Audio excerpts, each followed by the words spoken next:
suckers for a happy ever after story. I'm not just talking about movies or novels. I'm talking about religions and spiritual traditions and self-help gurus and new age guides. Anybody who's got a happy ever after story to sell is probably going to do good business, because we're all so desperate for this totally unfeasible happy ever after story. Why do we want a happy ever after story? Well, it's really just the mind's way of trying to satisfy the will to life. The thing, and I know I go on about it, but it's just our central driver. This whole thing of wanting to persist in our existence, which is just this incredibly cruel setup. Human beings can see that they're going to die one day, but everything within them, every instinct, wants to live. You couldn't have set up a better cosmic joke than that one.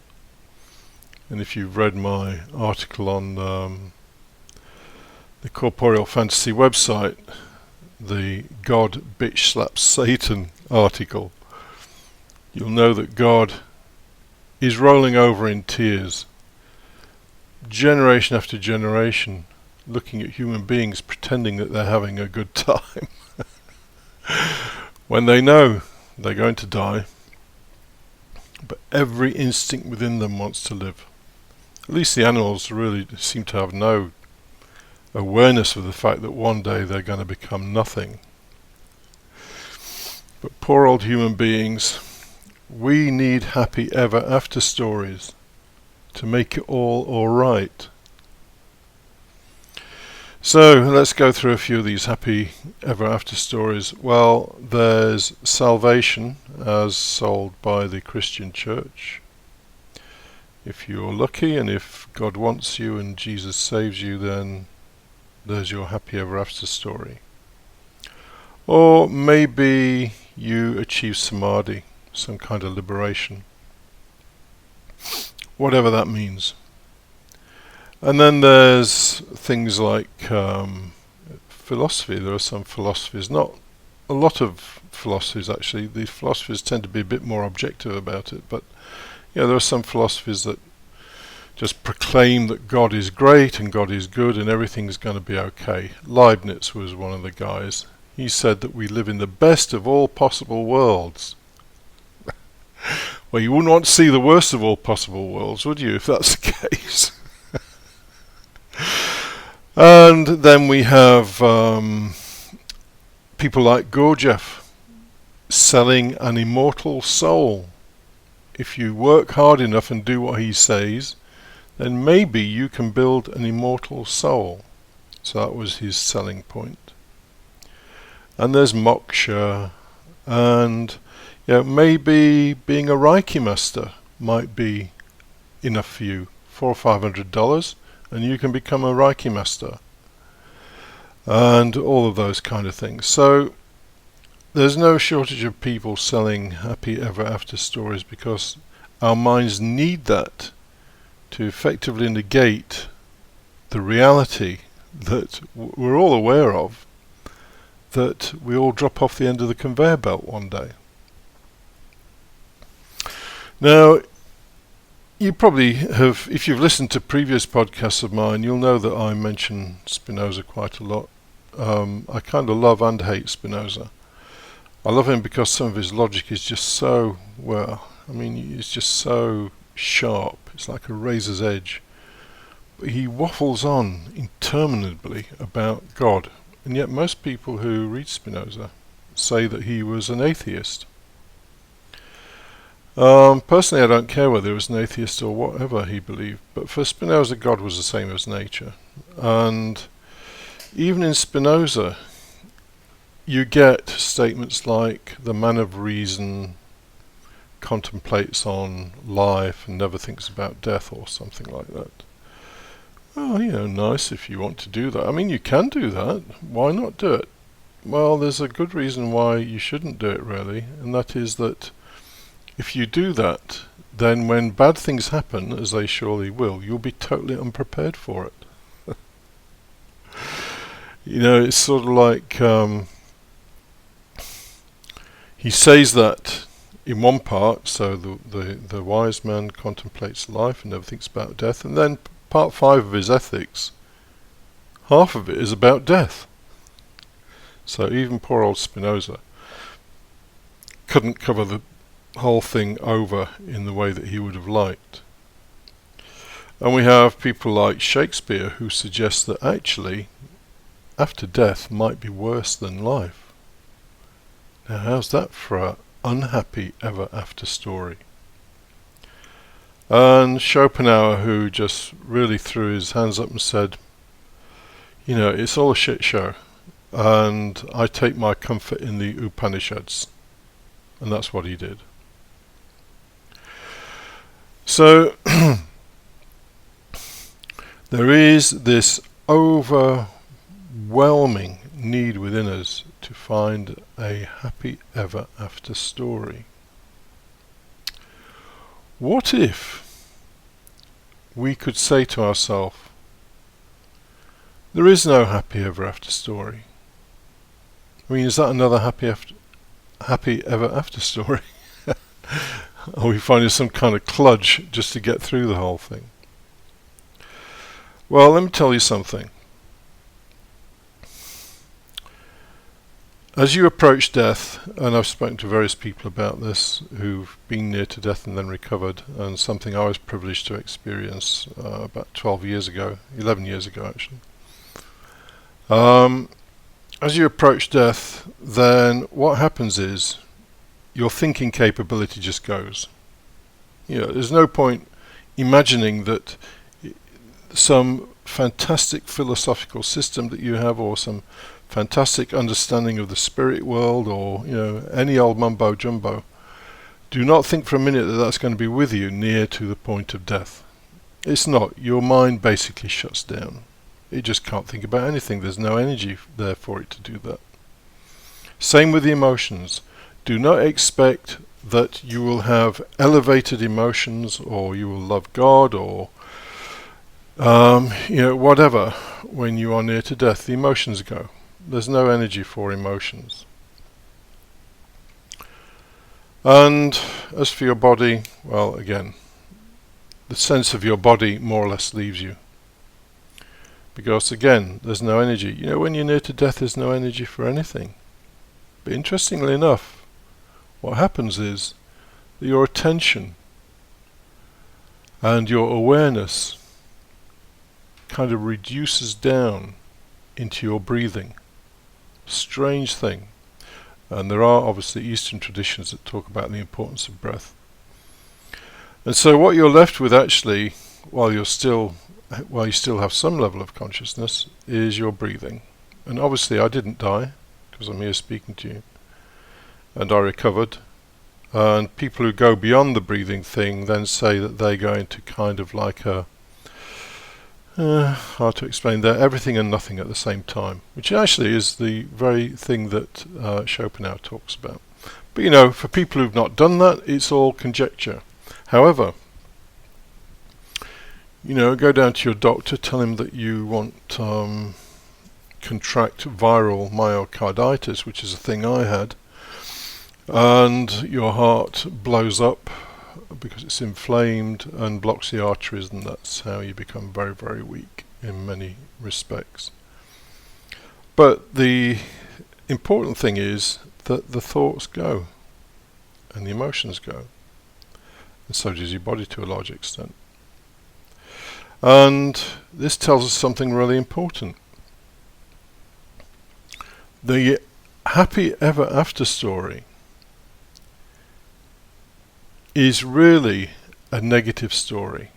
What people try and do is they try and pile stuff on. So I'm going to believe in Jesus, I'm going to believe in God, I'm going to be a Muslim, I'm going to become a Reiki master, I'm going to meditate, I'm going to study philosophy, And what really happens is that they're just piling more stuff on, stuff that will have no relevance whatsoever when they're dying. Now, if you enjoy that stuff, and if it's good entertainment or whatever, then yeah, of course, do it. But in terms of pretending that it has some real meaning, well, forget it. It doesn't. And bothering other people with your own inclinations and beliefs is really almost criminal, because getting someone else to believe in some kind of thing that's going to help them through this life, and actually is no help whatsoever, is, in my view, something of a criminal act. So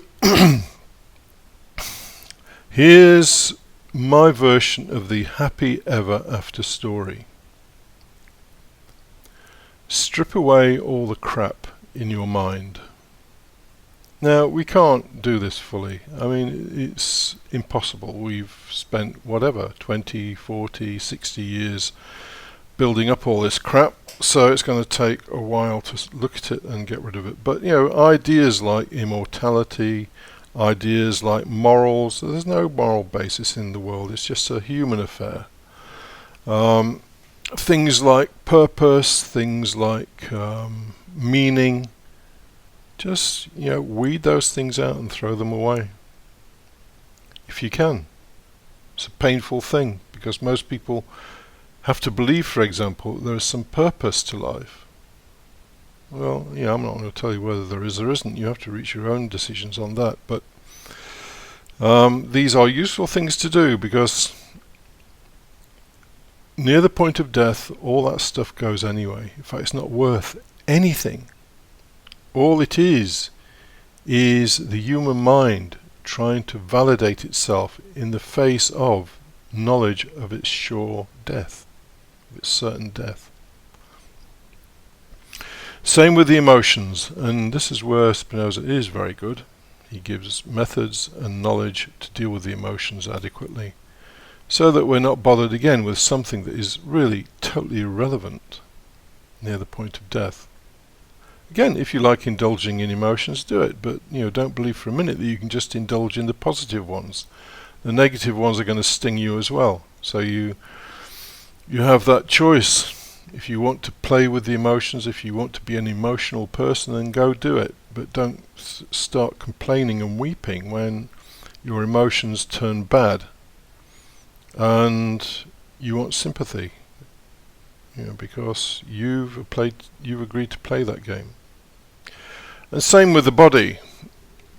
The body needs nourishment and rest and all those kind of things. But don't get all don't get fetishes about it. It's, as long as it's looked after reasonably well, the body's fine. It's going to be a stinking pile of rotting flesh anyway, at some point in time. Either that or it's going to go in an incinerator. And that is my happy ever after philosophy. Basically, consciously destroy those things that go anyway when you die. Does this make you happy? Yes, it does. I don't really mean to sound dogmatic about it, but yes, it makes you happy. Because what happens is, you come to the point where you rely exclusively on your own inner strength. Because, of course, stripping away all those things requires strength and builds strength. And Jesus did say, after all, that the kingdom of heaven is within. And, of course, we have this stupid sort of Middle Ages image of what the kingdom of heaven is like. People walking around holding hands in meadows and butterflies and well, no, none of that. The kingdom of heaven is a part of you, and it's within. There's nothing out there that's interesting or worth fighting for. The kingdom of heaven is within, and actually, as far as I'm concerned, the kingdom of heaven is my own inner strength. And then, with that inner strength, I can say, there is no purpose. There is no meaning to anything. Why would there be meaning to anything? A purely human concept. Why would that have any relevance to the universe? When Spinoza says, insofar as we understand God, nature, or the universe to be the cause of pain, to that extent we feel pleasure. What a strange thing to say. For Spinoza, God, nature, universe is all pretty much the same thing.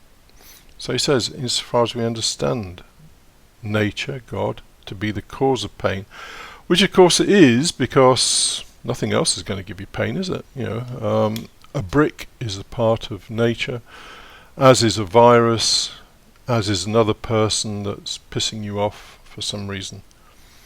So, insofar as we understand God, nature, universe to be a cause of pain, to that extent we feel pleasure.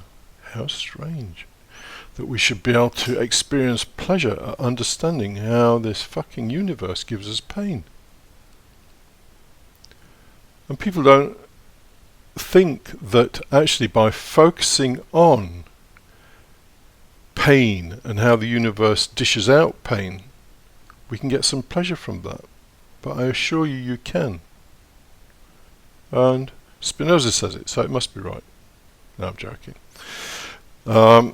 There's some things with Spinoza that I just can't bear, but on that one I think he's right. Now, just to summarise this whole rambling thing, the man who really understood all this, in my opinion, and unfortunately he died, about 10 years ago or thereabouts, was U.G. Krishnamurti. And there's a beautiful, beautiful video on YouTube, I'm going to put the link below, of U.G. actually in his last moments, his last minutes. And he was fully composed, he knew he was dying, he had people around him. And then at one point he just waves his hand, ushers people to, or indicates that people should go out of the room. And they walk out of the room, and he's lay on a sofa, and he dies. Beautiful, beautiful death. And Yuji had no truck with the idea that mind or emotions last beyond death, but he said his body would always be there beyond death because everything that constituted his body would be reformed into other things. So have a look at that. Yuji was a man who just didn't accept any of all the new age spiritual religious bullshit. He was his own man and he had his own strength. So if you want to see that, then watch some Yuji videos. Anyway, I hope that has been entertaining and useful.